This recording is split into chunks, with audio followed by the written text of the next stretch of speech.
Video. My name is Kanika Jindal and I make videos about USC, where to go, what to do, what not to do near USC, what to study, what not to study.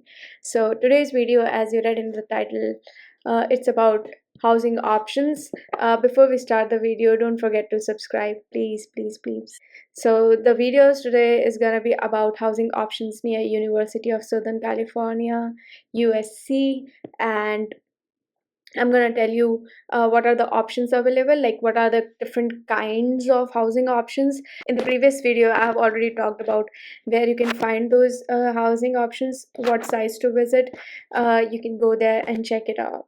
So, first things first, there, as I mentioned in my previous video, there are some safe areas near USC. USC is not in a very safe location, so it's better if you live on safe streets. And so these three streets are the streets that I find very safe. It's near USC. They're about like 5 minutes walking from USC. So all the police, the DPS, they continuously patrol these areas. And also it's surrounded by students only, so you don't feel very alone while walking on the streets. So the streets are West 27th Street, West 30th Street, and West 28th Street. If you're looking for a place, give these streets a priority. The other kinds of streets are the famous streets among students. So, if you are looking actively for different housing options near USC, then you must have heard one or like two or three of them. It's Ellendale, Orchard Street, Magnolia Street, Portland Street, and West Adam Street. These are pretty safe as well because you find various students roaming. Not all of them are very near to the USC area, but yeah, you can reach any of the street within 15 minutes of walking, I guess. And these all come under DPS patrolled area. Next, I'm going to tell you about what are the different kinds of housings available. So there are three kinds of housings. The first among them is the townhouse. So if you want to live near USC, you can either choose a townhouse, apartment, or a single occupancy in a privately owned house. So in a townhouse, what you get is a private house. You get a private house, you get your own garden, you get your own space. The average rent to live in a townhouse, to rent a townhouse, is $3,000 to $4,000, depends upon size. It can have like 4 bedrooms, 5 bedrooms, 6 bedrooms even, and it can range even above 4,000 if you are looking for more bedrooms. So the advantages of living in a townhouse is it's very spacious. So as I mentioned that you get your own house. So getting your own house is gonna be very spacious to you because you get your own kitchen area, you get your study area, you get living space, you get bedrooms apart from that. The second advantage is rent is very low as compared to other types of properties.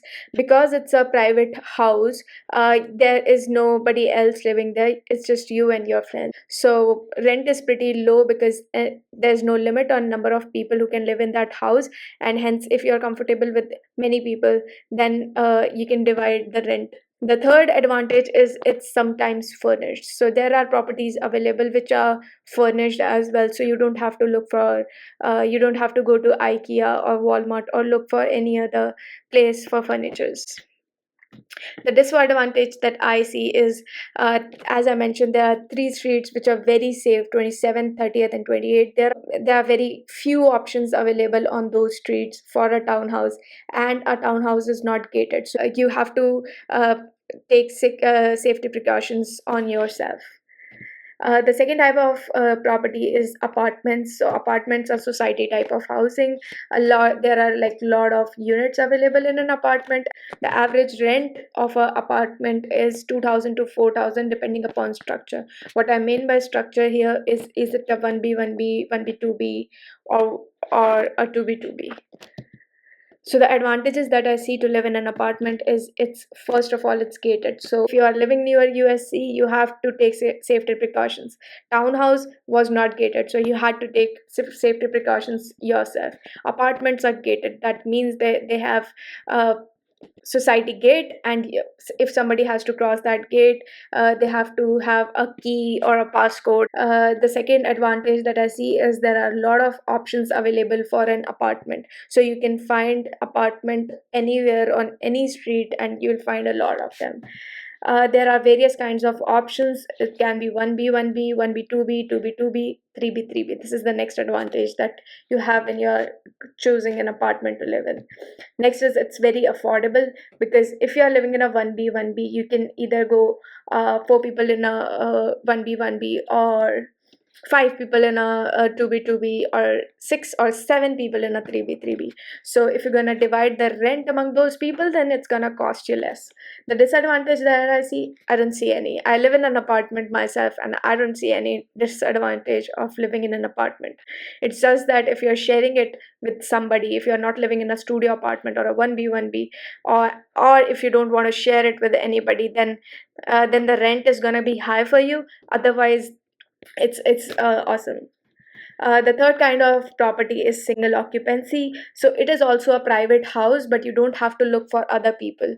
So the management will uh, find tenants on their self, and you don't have to look for other people in that.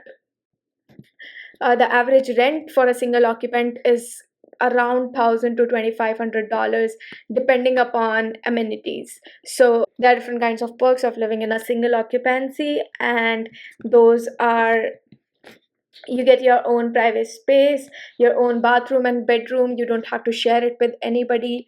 And if you're studying, if you want to study in peace, then probably you should look for a single occupancy.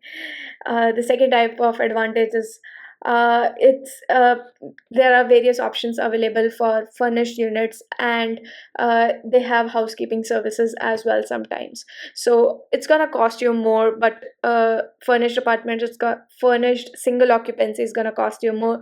But then if you get it furnished already, then you don't have to look for furniture anywhere, because you get to live with different kind of people. As I already mentioned, you don't have to look for your roommates. Hence like people you're gonna live with, you don't know them. So it is an advantage and disadvantage both. But yeah, it's a more of a advantage for me, because you get to live with different kind of people.